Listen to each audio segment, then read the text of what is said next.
Hello my dear friends, स्वागत है आप सभी लोगों का एक और बेहतर वीडियो में। जितने भी विद्यार्थी कक्षा 10 में हैं और हिंदी की तैयारी कर रहे हैं, उन सभी विद्यार्थियों के लिए वीडियो काफ़ी इम्पोर्टेंट होने वाला है।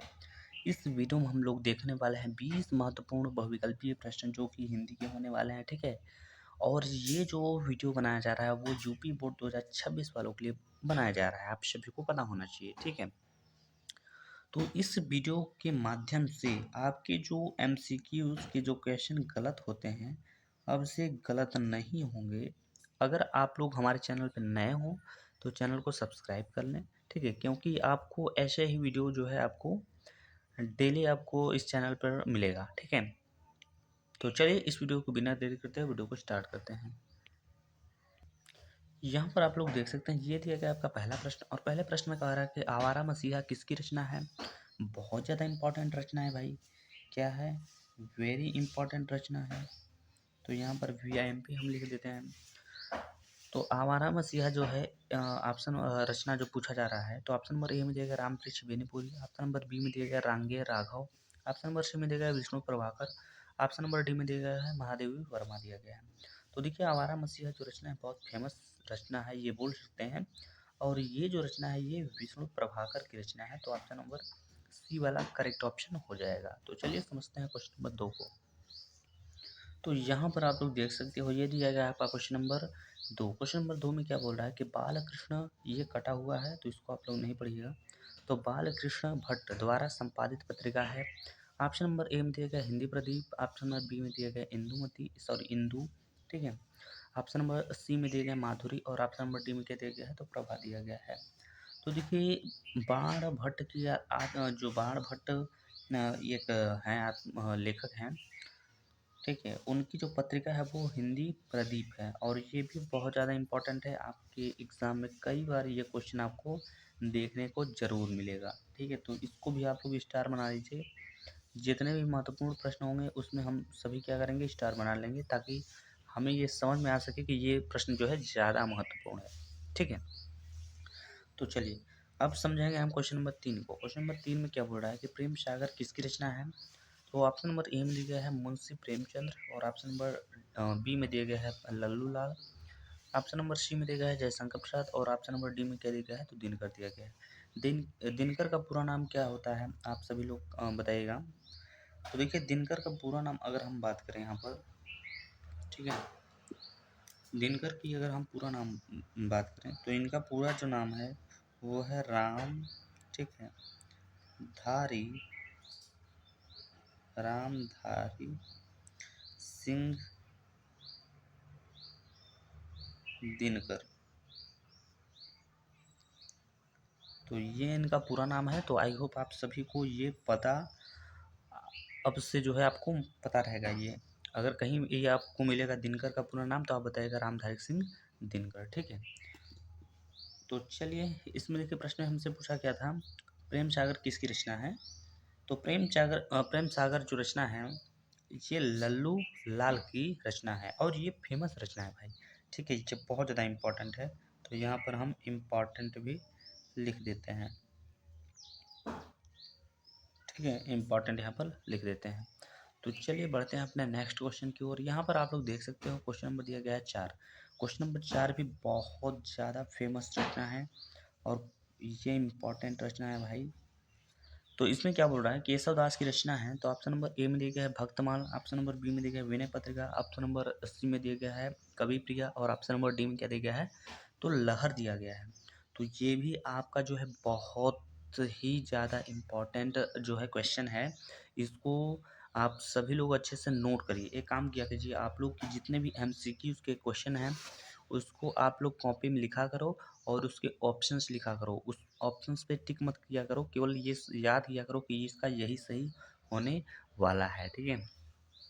ऐसे क्या होगा कि आपको प्रैक्टिस करने में ज़्यादा आसानी होगी। या फिर इसका आंसर की आप बनाकर जो है आप कहीं साइड में रख कर और पहले इसको याद करिएगा फिर उसको रिवाइज करिएगा। इससे क्या होगा, आपके दिमाग में जो है काफ़ी अच्छे से ये बैठ जाएगा, ठीक है। तो देखिए केशव दास की जो रचना है वो है कवि प्रिया। कवि प्रिया किसकी रचना है, तो केशव दास की, और ये बहुत ही फेमस रचना है। तो इसको आप लोग अच्छे से नोट कर लीजिएगा।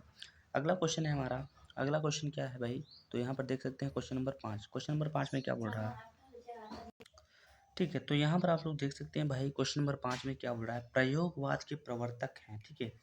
प्रयोगवाद जो रचना है यानी प्रयोगवाद जो है इसके प्रवर्तक कौन है, इसके संपादक कौन है, ऐसा आप बोल सकते हो, ठीक है। तो ऑप्शन नंबर ए में दिए गए हैं निराला। अब देखिए यहाँ पर भी छोटा में नाम दिया गया है, तो इनका भी मैं पूरा नाम बताने की आपको कोशिश करता हूँ यहाँ पर। तो देखिए इनका निराला का पूरा नाम अगर हम बात करें तो इनका पूरा नाम क्या है, इनका नाम पूरा नाम है सूर्यकांत, ठीक है, सूर्यकांत त्रिपाठी, सूर्यकांत त्रिपाठी निराला, ठीक। इनका पूरा नाम क्या है, सूर्यकांत त्रिपाठी निराला है। तो कहीं कहीं आपसे ये पूछ लेता है कि निराला का जैसे पूरा नाम बताइए, या फिर जैसे आपको जानकारी नहीं होगा तो वहाँ पे आपको प्रॉब्लम हो सकती है, तो इसलिए मैं आपको पूरी यहाँ पर बताने की कोशिश कर रहा हूँ, ठीक है। तो प्रयोगवाद के प्रवर्तक यहाँ पर पूछा गया, तो ऑप्शन नंबर ए में देखा निराला, ऑप्शन नंबर बी में देखा Jaishankar Prasad, option number C में देखा मैथिली शरण गुप्त, और ऑप्शन नंबर डी में क्या देखा है तो सच्चिदानंद हीरानंद वात्स्यायन अज्ञे। अभी देखिए ये भी अधूरा नाम है, ये जो आप लिखे हैं यहाँ पर आप देख सकते हैं, इसका मतलब होता है सच्चिदानंद, और ही का मतलब हीरानंद, और वा का मतलब वात्स्यायन, और अज्ञे तो लिखा ही है, तो ये इनका पूरा नाम हो जाएगा, और यही वाला जो है ऑप्शन ये करेक्ट होने वाला है इस प्रश्न का, ठीक है। आगे हम देखेंगे, तो यहाँ पर आगे हम देखेंगे, यहाँ पर दिया गया क्वेश्चन नंबर 6, और क्वेश्चन नंबर 6 में क्या बोल रहा है, मतीराम किस युग के कवि हैं। ये भी क्वेश्चन बहुत ज़्यादा इंपॉर्टेंट है, बहुत बार पूछा भी गया है मतीराम से कि मतीराम किस युग के जो है लेखक हैं या फिर कवि हैं, ठीक है, ये कवि है। तो ऑप्शन नंबर ए में दिया गया है आधुनिक काल, ऑप्शन नंबर बी में दिया गया है आदि काल, ऑप्शन नंबर सी में दिया गया है भक्ति काल, और ऑप्शन नंबर डी में क्या दिया गया है रीति काल दिया गया है। तो मतीराम जो है एक रीति काल के जो है कवि माने जाते हैं, और ये जो क्वेश्चन है ये बहुत ही इम्पोर्टेंट है, आप ये बोल सकते हो, ठीक है, इम्पॉर्टेंट है। तो इसको आप लोग अच्छे से नोट कर लीजिएगा और इसको पढ़िएगा भी, ठीक है। तो चलिए समझते हैं क्वेश्चन नंबर 7 को। तो यहाँ पर आप लोग देख सकते हो क्वेश्चन नंबर 7। क्वेश्चन नंबर 7 में क्या बोला, दीपशिखा किसकी रचना है। ये भी रचना बहुत ज़्यादा फेमस है, बहुत ज़्यादा इम्पॉर्टेंट भी ये बोल सकते हैं हम, ठीक है। तो दीपशिखा जो रचना है वो महादेवी वर्मा की रचना है, जो कि ऑप्शन नंबर यहाँ पर बी में दिया गया है, ठीक है। तो चलिए समझते हैं क्वेश्चन नंबर यहाँ पर देख सकते हैं 8। क्वेश्चन नंबर 8 में क्या बोल रहा है कि कमल का सिपाही, ये भी रचना बहुत ज़्यादा इंपॉर्टेंट है भाई, ये भी रचना क्या है बहुत ज़्यादा इंपॉर्टेंट है। इंपॉर्टेंट क्वेश्चन को मैं पहले ही बता देता हूँ आपको कि इंपॉर्टेंट है नहीं इंपॉर्टेंट है, ठीक है, ताकि इससे आपको पता चल सके कि ये ज़्यादा महत्वपूर्ण है, तो इसमें हम थोड़ा अच्छे से पढ़ेंगे इसको। तो कमल का सिपाही रचना के लेखक हैं ये पूछा गया है, तो ऑप्शन नंबर ए में दिया गया Amrit Rai, option number B में दिया गया Mahadevi Verma, option number C में क्या दिया वैद्यनाथ, ठीक है, ऑप्शन नंबर डी में क्या दिया गया है रामरेच बेनीपुरी। तो कमल का सिपाही जो रचना है ये अमृत राय के द्वारा रचा गया है, जो कि ऑप्शन नंबर ए में दिया गया है, ठीक है।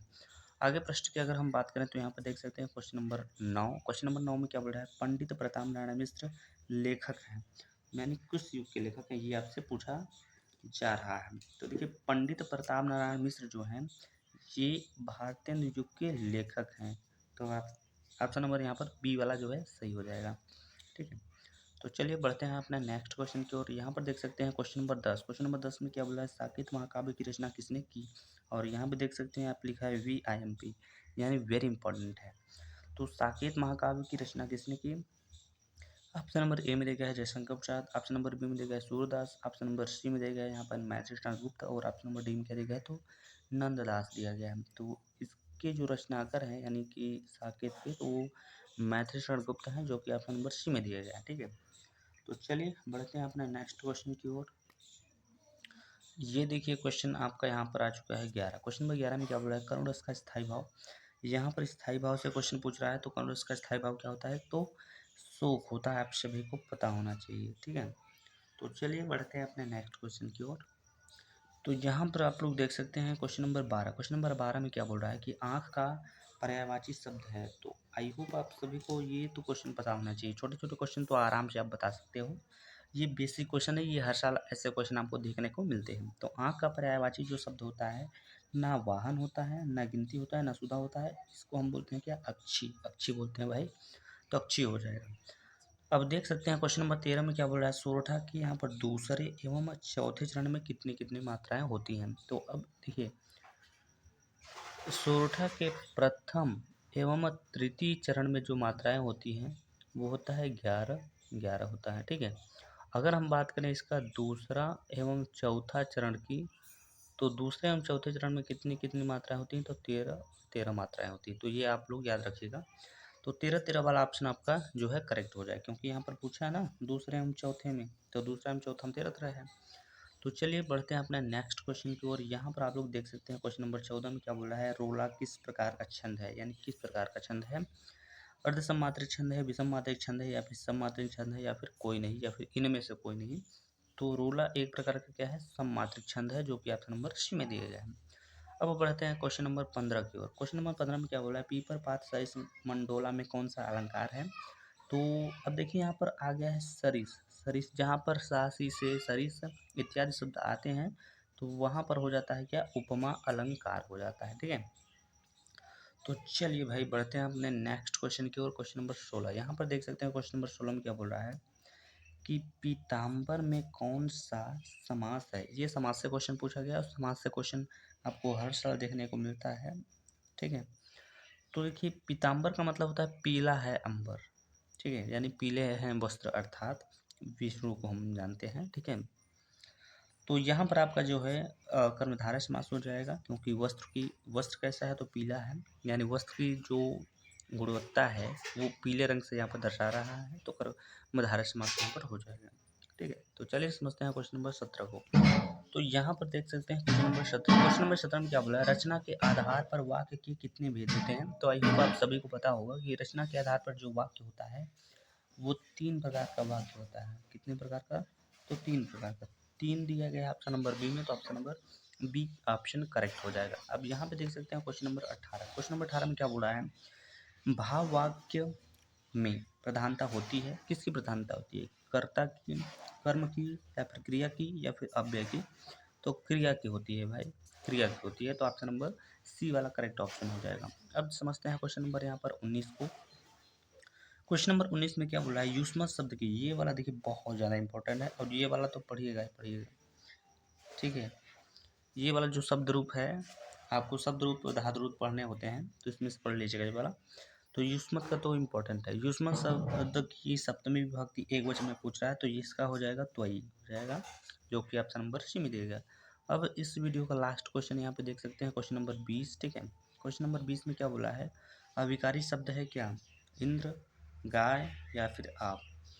यथा संभव जो है एक प्रकार का जो है अविकारी शब्द है, जो कि ऑप्शन नंबर डी में दिया गया है। तो इस वीडियो में हम लोगों ने 1 से लेकर 20 तक जो MCQ वाले क्वेश्चन होते हैं वो हमने समाप्त कर दिया है। ठीक है, तो आई होप आप सभी लोगों को ये वीडियो पसंद आया होगा। ठीक है, तो चलिए इस वीडियो में बस इतना ही, मिलते हैं नेक्स्ट वीडियो में, तब तक ले जय हिंद जय भारत।